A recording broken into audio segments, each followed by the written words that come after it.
Akkam jirtu nagaa keessanii nagaa kooti galata rabbii. Viidiyoo paartii darbee irratti namoonni baay'een qaaqee nuu fidinaa jechaa jirtu. Akkasumallee maaliif qaaqee bira dabartee naa jechaa kan jirtan baay'eedha. Amma kun qaaqee isinii qabadhee dhufeen jira. Viidiyoo kana kan nama baay'ee bira naa godhaati. Viidiyoon kun nama baay'ee bira gahaan jiru. Koppii liinkii sheerii riippoostii naa godha. Koppii liinkii illee kudhan naa godha dhugaa rabbii jechuudha. Viidiyoon kana baay'ee bira gahaan jiru. Akkasii maqaa qaaqee waliin haa daawwannu. Kun kaartaa qaaqeeti. Kaartaan qaaqee kana fakkaatti dhugaatti qaaqeen baay'ee bareeduudha dhugaa jechuudha. Kunoo kana fakkaatti istaadiyoomiin qaaqee kana fakkaata. Kun istaadiyoomii qaaqeeti. Akkasii amma dhumaatti nu waliin turaa qaaqee isin daawwachiisa. Akka safara kun safara kuchaa'eedha. Kuchaa'een kana fakkaatti. Iddoon kun moora jedhama. Kuchaa'ee mooraadha. Kana fakkaatti qaaqeen karaa kanaani. Akkas deebinee masjida Bilaal qaaqeeti. Masjida Bilaal safara guracheedha. Gurachee asumaan gad deebinee safara Gabaaraadha. Iddoon kun Gabaaraa jedhamee beekama. Kun guuteedha. Guutee Saarooniidha. Gabaaraan kana fakkaatti. Iddoon kun safara Gabaaraa jedhama.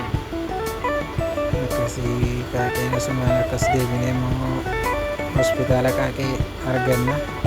Hospitaala qaaqee kana fakkaatti. Iddoo bareeduutti dhaabbattee jirti. Karaa canqaadhaa dhufu bukkeedha. Achi cinatti argamti. Kun safara kanaan kan argamu mana barumsaa daree kamaa safara kanatti argama. Akkasii hospitaalli qaaqee kana fakkaatti. Faamilii kiyya qaaqee hospitaal kana fakkaatti hospitaalli qaaqee akkasii. Asimaan ol deebinee gara karaan gara Masooriyaatti ol deebisa. Masooriyaatti ol deebinaa iddoon kun safara bukkee kanatti kan argamu masjida Bilaaliidha. Asumaan akkas deebinee Masooriyaatti ol dhufna. Baankii koomershaal baankiin safara kanatti argama. Iddoon kun seentariidha. Seentariin qaaqee iddootti kanadha. Masooriyaa iddoon kun Mannaariyaallee kun asumatti argama. Kana fakkaatti qaaqeen. Qaaqeen baay'ee bareedu dhugaaftamaa jechuudha. Asumaan gad deemne karaan kun karaa Qeebbee geessudha. Qeebbee Aroojii Wadoo Gidaamii karaa geessu kanadha. Asiin kan argamu mana barumsaa qophaa'inaa qaaqee. Mana barumsaa itti 12 kompiliit godheedha. Baay'ee yaadeedha dhugaa rabbii mana barumsaa kana baay'ee tokko yaadee.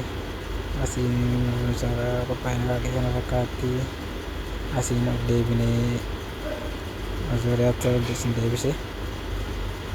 Akkasii kun masjida Bilaaliidha. Safara kun safara Walloo jedhamee beekama. Akkasii asumaan kana fakkaatti.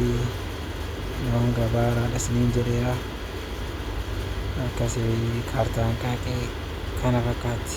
Maappoof qaaqee kana fakkaatti dhugaa rabbii qaaqeen baay'ee bareeduudha.